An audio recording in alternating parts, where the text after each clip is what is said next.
all of a sudden, overnight, you're operating in global markets. You can start with just tipping your toe into the international markets. The fewer people that touch paper and workflow along the way, the better off corporates will be. How are tariffs currently impacting Treasury teams? I want to start by saying that Sue Caras is the head of Global Commercial Banking for Global Payment Solutions at Bank of America, helping global businesses manage liquidity, payments, and cash flow. With over 20 years of experience, she leads with expertise in treasury, innovation, and international growth. collaboration is key. The sales arm of a corporation is going to want to competitively price their product in an overseas market. It's the creativity of the Treasury team to provide the knowledge, the intelligence. How do you want to set up your accounts? Do you want those accounts to be in local currency? Do you want the accounts to be in US dollars? But the account structure is really what dictates the movement of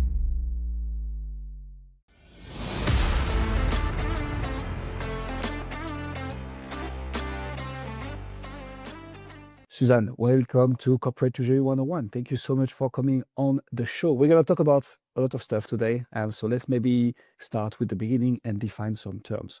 What defines a middle market company in BOFA's terms? middle market companies at Bank of America are defined as multinational companies with annual revenue between 50 million and 2 billion.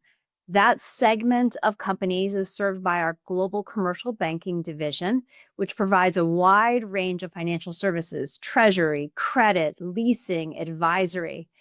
I will comment that if we think about middle market in the standard industry definition, it's slightly narrower than that. Most middle market companies are defined as 10 million to about 1 billion. But our threshold at Bank of America really puts a reflection on that focus of the higher end and the more complex multinationals as we think about going to market with the power of our advice. I'm a bit curious, 50 million. So from my experience, right, you start developing a corporate treasury department as of a few hundred millions per year, because otherwise it's such a niche department that it's not always justified. How do you typically approach this with companies that are closer to the $50 million a year in revenue versus obviously the 2 billion where it would absolutely make sense to have a treasurer? How do you manage that relationship from a treasury standpoint for smaller companies?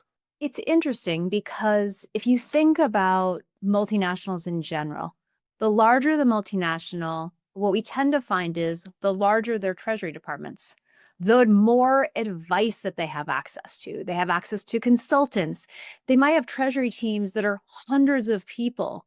When we think about treasury departments on the smaller end of the curve, right, maybe newer in their business origin, that's where the quality of advice really comes in because we become an extension of the treasury team. We're able to help them think through industry leading best practices and how they should be thinking about going to market.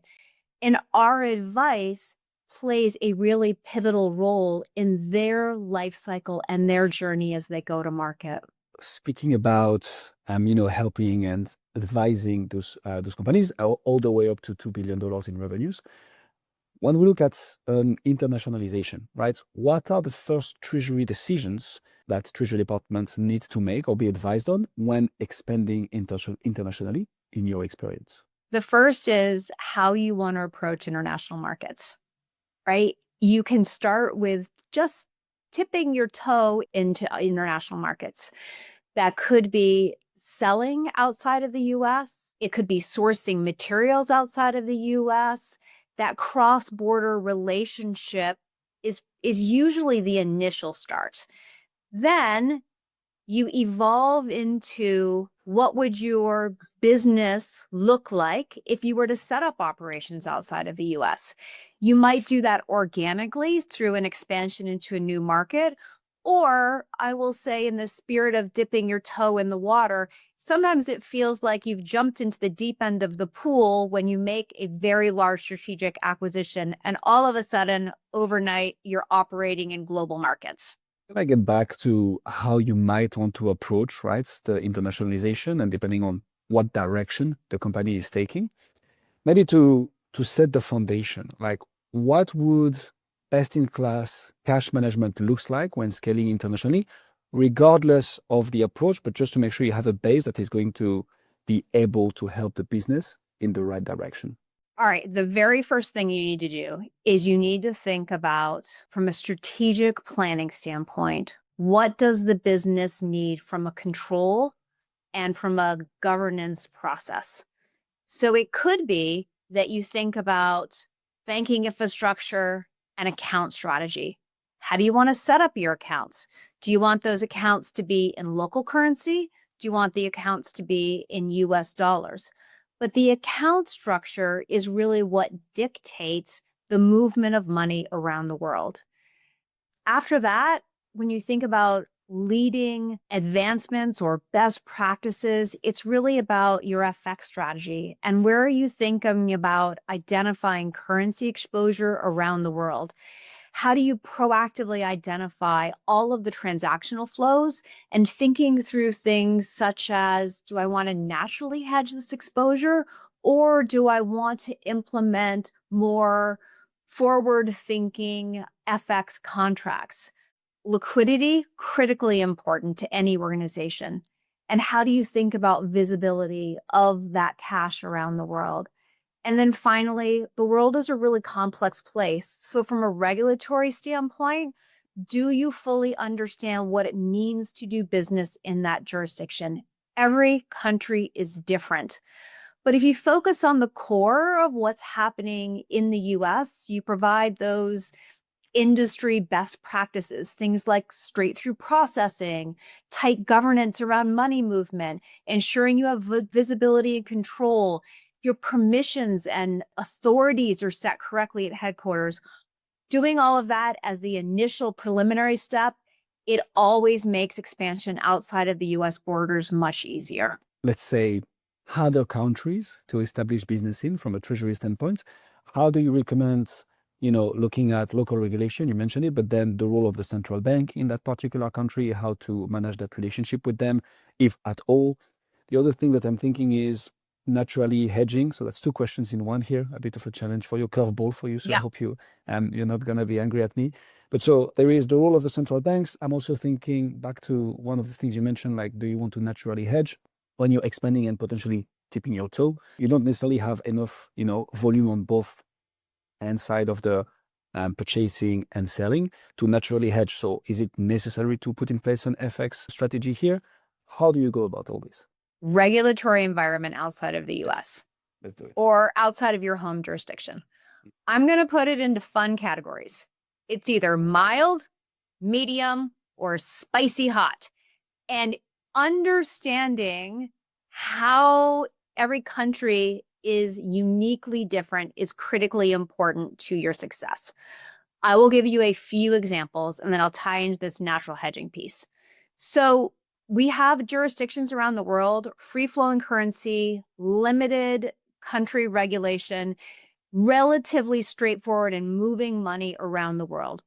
Can think about things like intercompany loans, funding those loans, transfer pricing, and the country governance doesn't necessarily set the regulatory environment. You move into the more moderate to complex jurisdictions and everything changes. So in some jurisdictions, you're not able to access low value clearing unless you're locally incorporated. In several jurisdictions around the world, you are unable to move money in or out of the country without going through the central bank, which is a somewhat onerous process in making sure that the paperwork is filed correctly, a clear business purpose for moving that money in. And then as you think about the corporate structure, how you're legally incorporated, it changes your ability to, in some cases, even repatriate funds out of that jurisdiction. So in many countries around the world, if you just set up a rep office or a marketing office, you actually can't repatriate those funds. You can only repatriate those funds for a specific corporate purpose. Could be the repayment of an intercompany loan. It could be repatriating as part of a royalty or a dividend payment, but very strict. So understanding the jurisdictional requirements is critical to the success of a corporate. Now that brings me to the point of how do you naturally hedge all of this? In most businesses, you will have cash flows that are long or short. It could be that you have a sales office that's generating the cash and a manufacturing division that's drawing on that cash. How do you balance those two? Well, that also gets down to the point of jurisdictional requirements.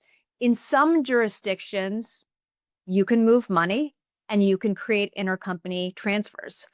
Other jurisdictions, those natural hedges, they have to get settled up with periodic cadence.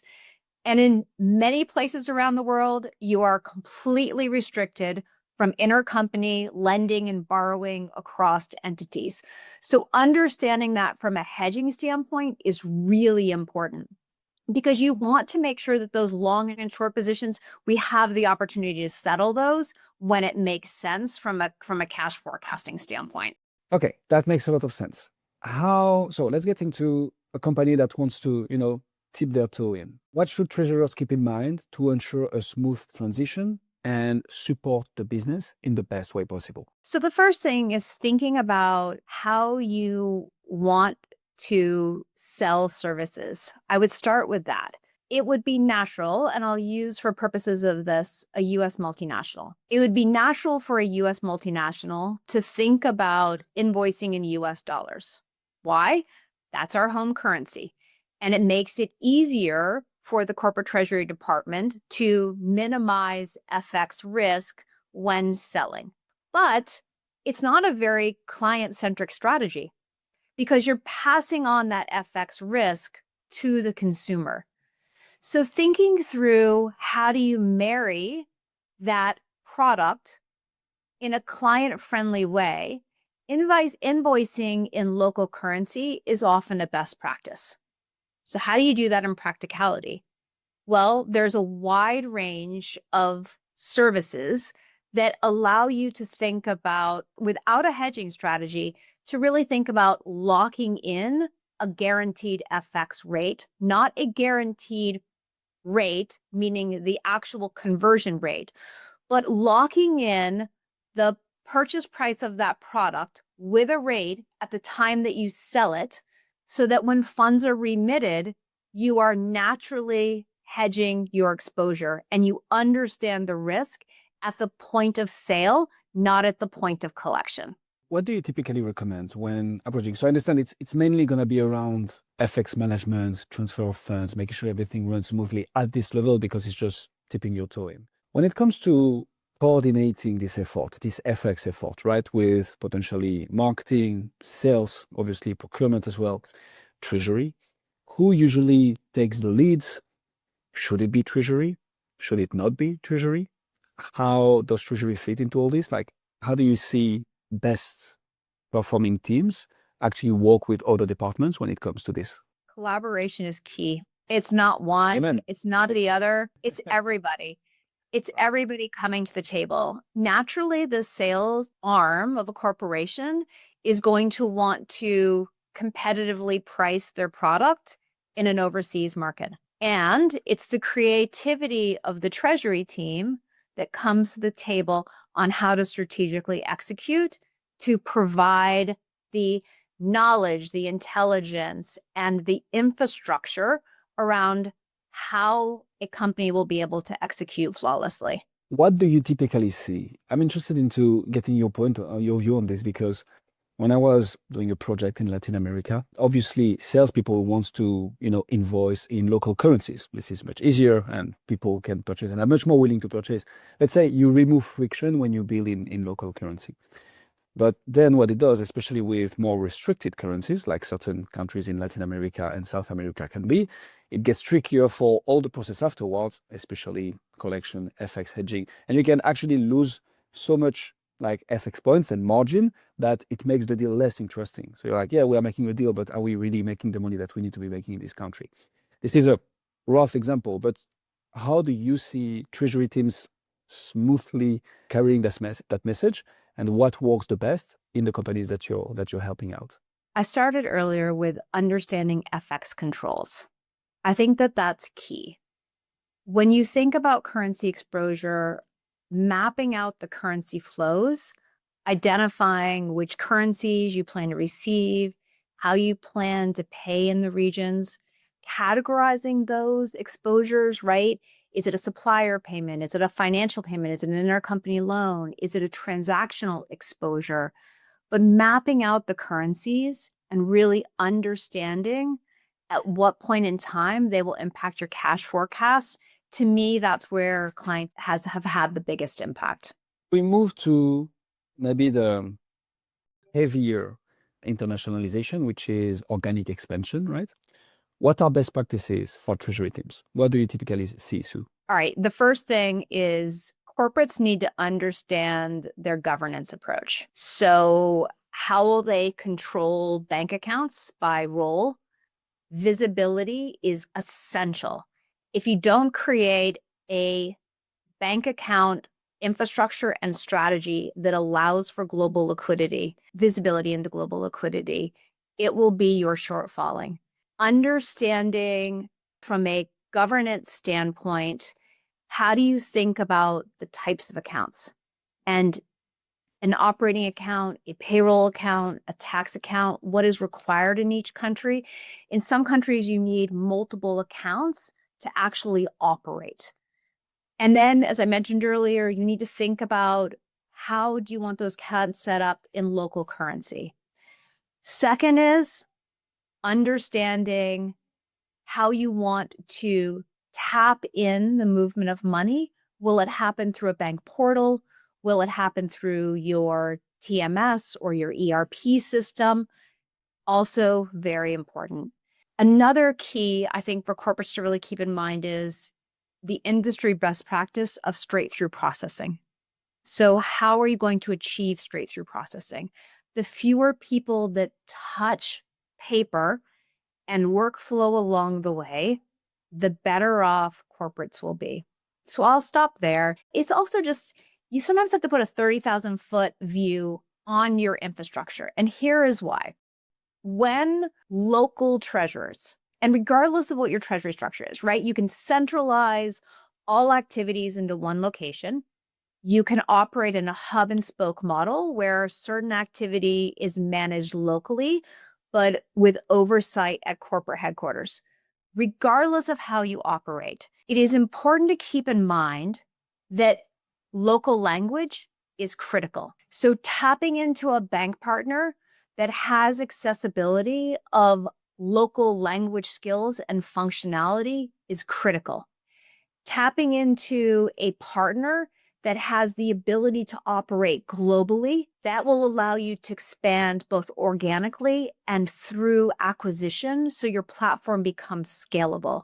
And based on your corporate governance policy, having administrative functions inside of a bank portal allows you to designate control and to give permissions in full compliance with what your policy stipulates and, quite frankly, what you're being audited against, right? You want to be in compliance with that governance policy, whether it's SOX guidelines or whether it is your local policy in region or at corporate headquarters. Having an infrastructure to do that is critically important. Does having an international network like the one of Bank of America's help those treasury teams during global expansion? Is it because they have this local capacity to speak the same language, or is there more to it as well? I would say all of the above. When I think about the power of our global franchise, it starts with our people. It starts with our people. And our associates are able to connect corporate headquarters with their subsidiaries around the world, understanding central bank policies and governance and what is required in the jurisdiction in which you're operating is essential to success. As you make your way around the world, every central bank operates in a truly unique way that is intended to provide infrastructure to their local economy. If you are doing business in China, as an example, you would have to work very closely with the safe administration that governs FX exposure. you would have to apply to the central bank to repatriate funds. Very similar in India, in moving money in or out of the country would require permission and approval from the Royal Bank of India. And similarly, in Latin America, many of those jurisdictions, especially Brazil, have very strict guidelines around the FX movement of funds into Brazil and also the taxation of those dollars as they move out. And regardless of the jurisdiction that we operate in, sit down with the local team to really understand the nuances of the business. The power of Bank of America is a global platform with locally relevant solutions. And because every company operates in a truly unique way, having our people align with the local treasury team to understand how do you do business today and how can we improve upon that? How can we make you more efficient? How can we help you save cost? How can we help you streamline your workflow?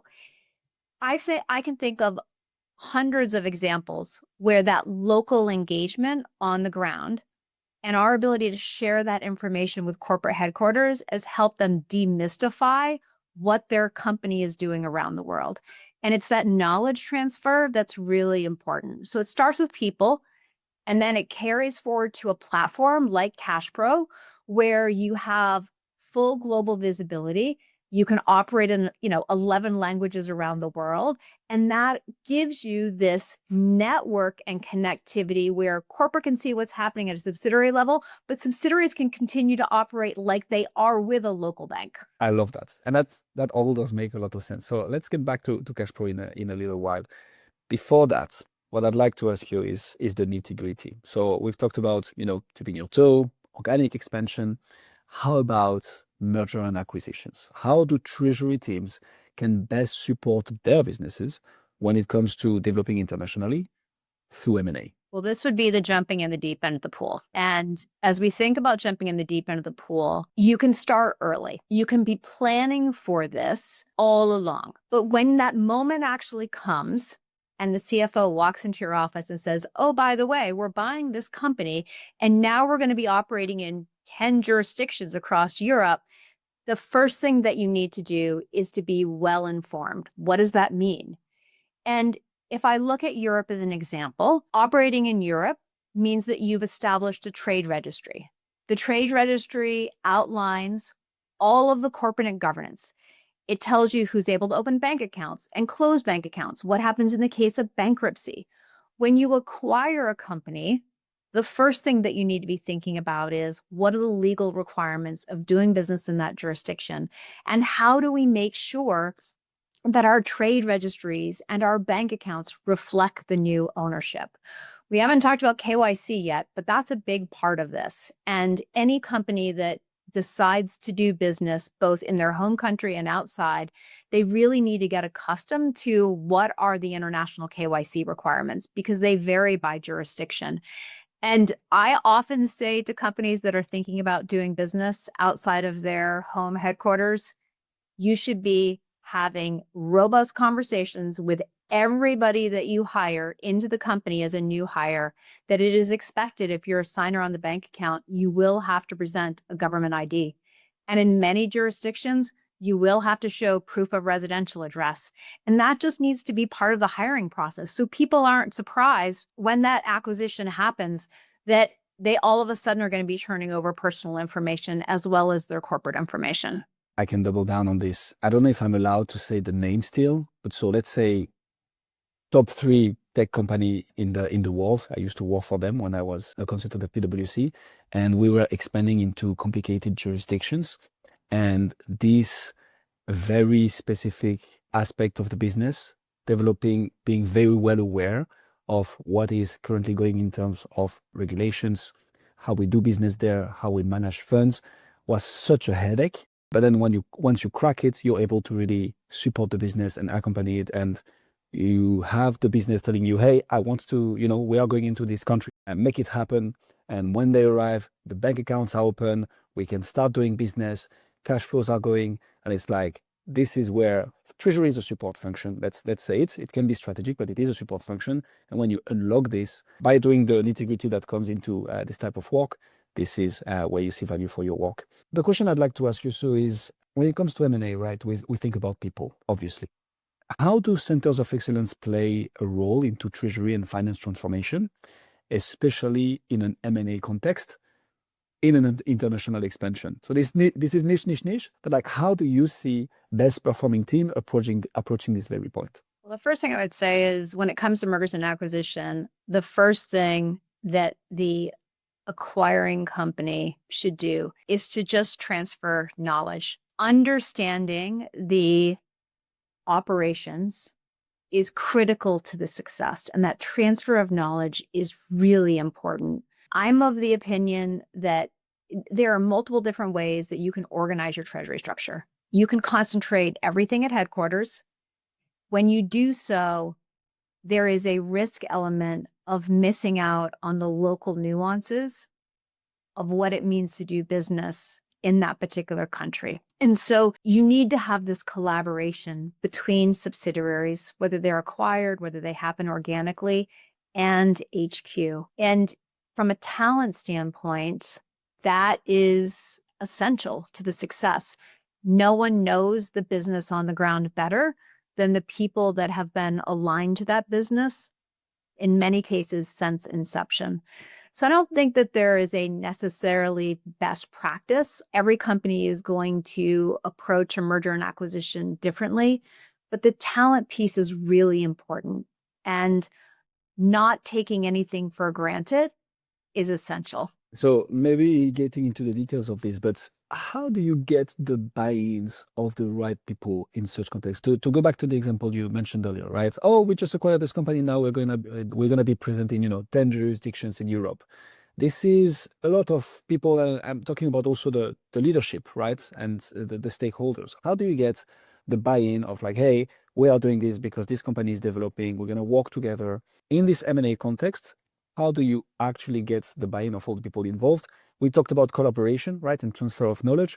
So the collaboration of the treasury teams, but potentially even sales, procurement, marketing, all the departments that we often have to deal with to do proper business. Well, there's one way to do it. And then I would say there are other ways of taking this approach, which is this is always the way we've done it. So I think, in many cases, just in life in general, you can say, this is the way we do business. This is the best way to do it. And we will continue to do it in this approach. Maybe not the best tact. I think when it comes to a merger and acquisition, knowledge is power. And transferring that knowledge so everybody is well informed is critical to the success. Taking time to explain the local nuances, intricacies of what it means to transact and transmit, what people may not know about currency conversion or repatriation of funds, what people may not know about invoicing, all of that is powerful to the company. And by sharing that knowledge, the local treasury team, the team that has been acquired, they really stand in a position to help and to support and stress the importance of why they are critical to the role at the company versus saying, we don't want to do it your way. It's really about finding this compromise through education, through learnings, and through knowledge. Your experience, do companies go through each step that we just described? They first tip their toe in. They're like, this is nice water here. There is good business to be done. Then they start developing organically. The reason you would potentially go from organic to M&A is because it's not going as fast as you'd like, or there are some constraints that you didn't consider, and then you switch to M&A. Or people just go like, hey, we want to go into those 10 jurisdictions. We're going to buy a company that is present in these 10 jurisdictions, and we're just going to do business. How do they typically approach this?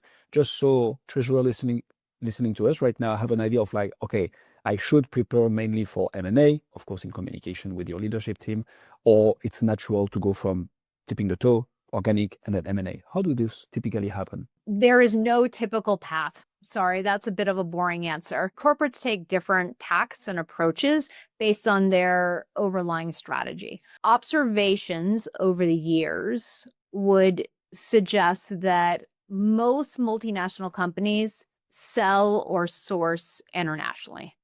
So if we look at the broad range of multinational companies, starting at 10 to 50 million, all the way up to $1 billion to $2 billion. On the lower end of that curve, you could find about 30% of corporates are moving money in and out of their host country. That means they could be selling abroad, they could be sourcing goods abroad. As you move up that continuum to more complex multinationals, what you find is 80 to 90% of them have some aspect of their business outside of the US. And they've done that, or out of their home country, and they've done that strategically to drive revenue, to diversify risk, and to be more global and competitive in the marketplace. When we talk about internationalization, international business, lately we can't help but think about tariffs as well. Right. So this is a bit of a jump, but I feel there is a link between, hey, if you're developing globally, you should also be aware that tariffs. How are tariffs currently impacting treasury teams, especially in a global expansion setup, from what you can see, Sue? We're not experts at tariffs. We do help clients navigate with advice and guidance, but particularly in the current market, no one can anticipate the outcomes. I want to start by saying that change is constant. This year, it might be tariffs. In 2026 or 2030, it could be something totally different. So as a business, it's critically important to take a longer view, a view of multiple business cycles, because there'll always be uncertainty, whether that's driven by tariffs or interest rate or geopolitical shifts or regulatory changes. So what is key for a corporate to really keep in mind is predicting for the unpredictable. So as we think about forward-looking conversations and not reactionary ones, it's important to think about, how does cost volatility impact your business? Will tariffs have a cost on imported goods?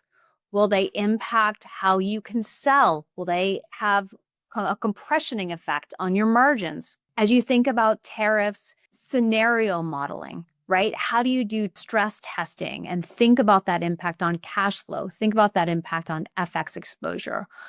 All of that will give you the agility that you need and the foresight that you need to help navigate any volatile market. And again, it could be tariffs or it could be something totally different. Risk managers, after all. So anything can happen and we need to be ready for it. What best practices or supports does Bank of America provide and implement with its clients to ensure the best support to the business in that context of tariff, and potentially even in the context of tariff, in international expansions? Well, the first is thinking about cost volatility. What is that cost volatility going to do to impact your bottom line? The second would be really understanding FX volatility.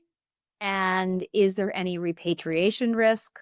What tensions will trigger currency instability, maybe complicating FX exposures, whether that's natural hedging, whether that's FX strategies, thinking about predicting for exchange rate movements, right? How can you put in a proactive approach so that you can lock in a price regardless of what that FX currency movement is?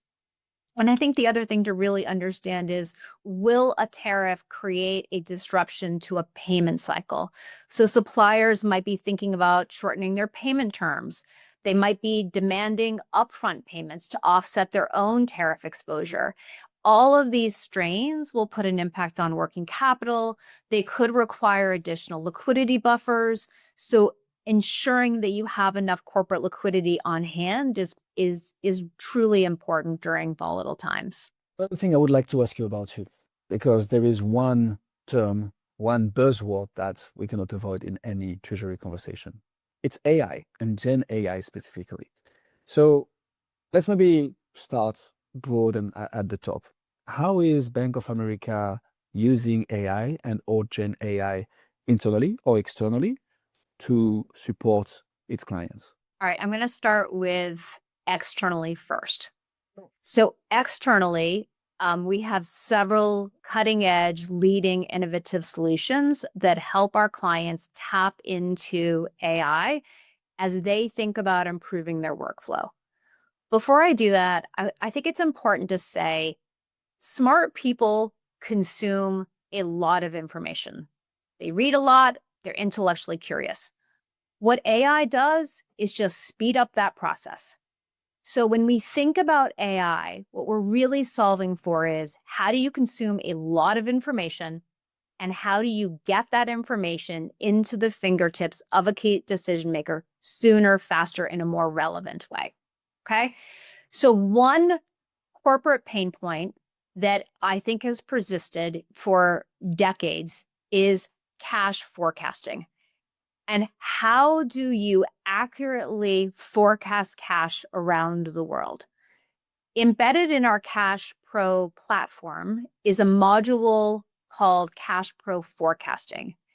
And it essentially allows a corporate to use machine learning to automate and learn from historical cash flows to improve the accuracy of the forecast. So it automates the forecasting process. It saves times. It allows staff to focus on other strategic objectives. So how does it do that? First, it gives you real-time cash positioning. You can, within seconds, and provide immediate visibility to cash flow around the world. It taps into multi-bank reporting if there are third-party bank accounts and provides a comprehensive view of those cash positions. Then it customizes the cash forecast based on categories and cash flow accounts and currencies and transaction types. It allows the user to, as I mentioned earlier, from a data standpoint, to tap into aligning those scenarios to different buckets and categories.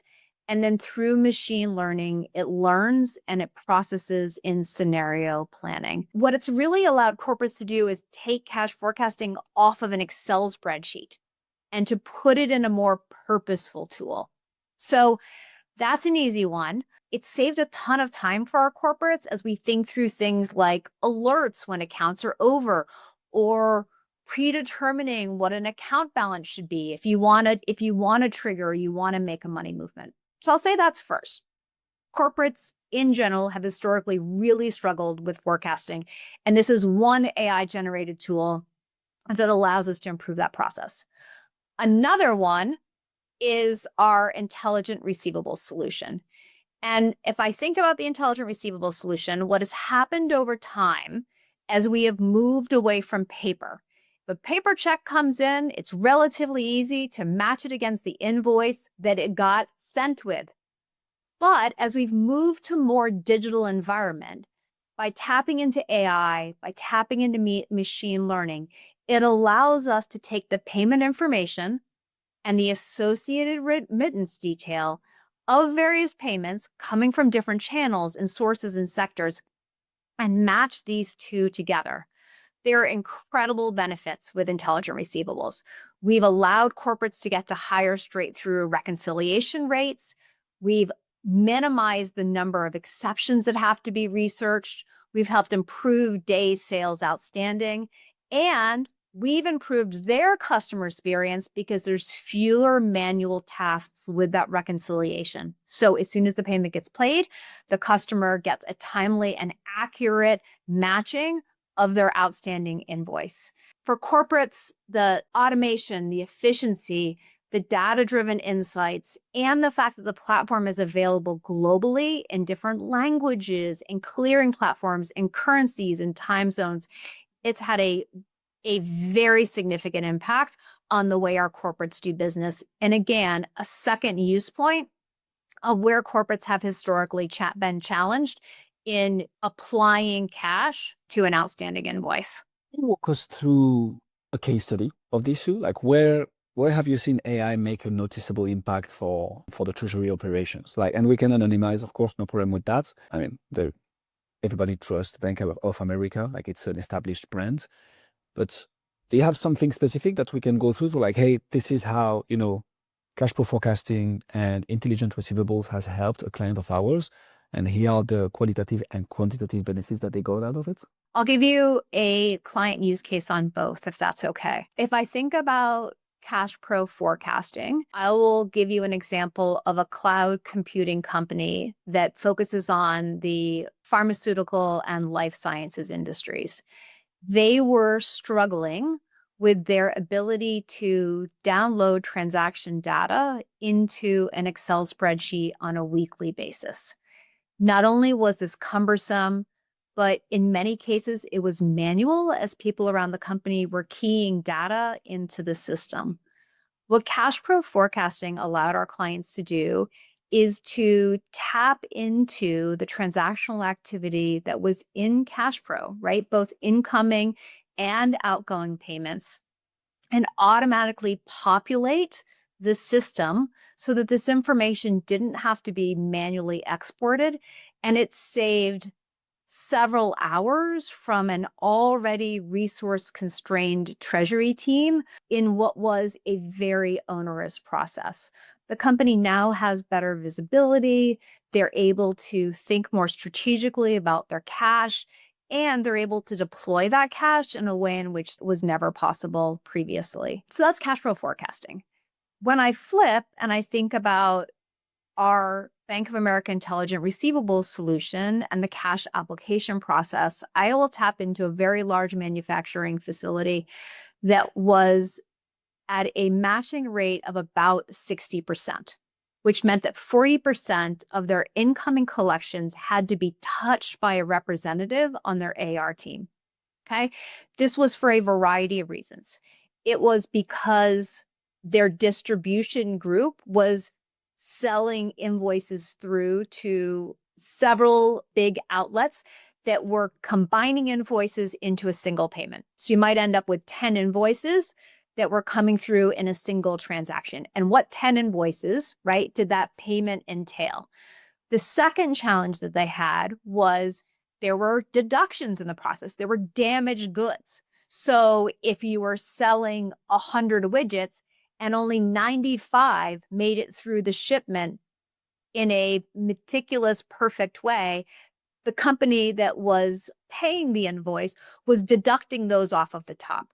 And so what Intelligent Receivables allowed us to do is to tap into the deductions at the corporate level and to think through what is the invoice matching and to just do it at an accelerated pace. After we implemented Intelligent Receivables and after we worked on the mapping process, we got them to over 95% matching on their invoice rate. So 60 to 95. And what I think is really important is the resources that were doing that function, they were able to get redeployed in the company doing higher value work. So it was a win for everybody. I'm thinking about our discussion at the very beginning, 50 million to 2 billion. Like this is a wide range. How would you recommend middle market firms first start with AI, especially those with potentially limited resources? Is cash flow forecasting and intelligent receivables something that any client of Bank of America can access? Where should they begin, right? Is that the right thing? Cash flow forecasting, I would tend to say yes, especially if you're expanding internationally.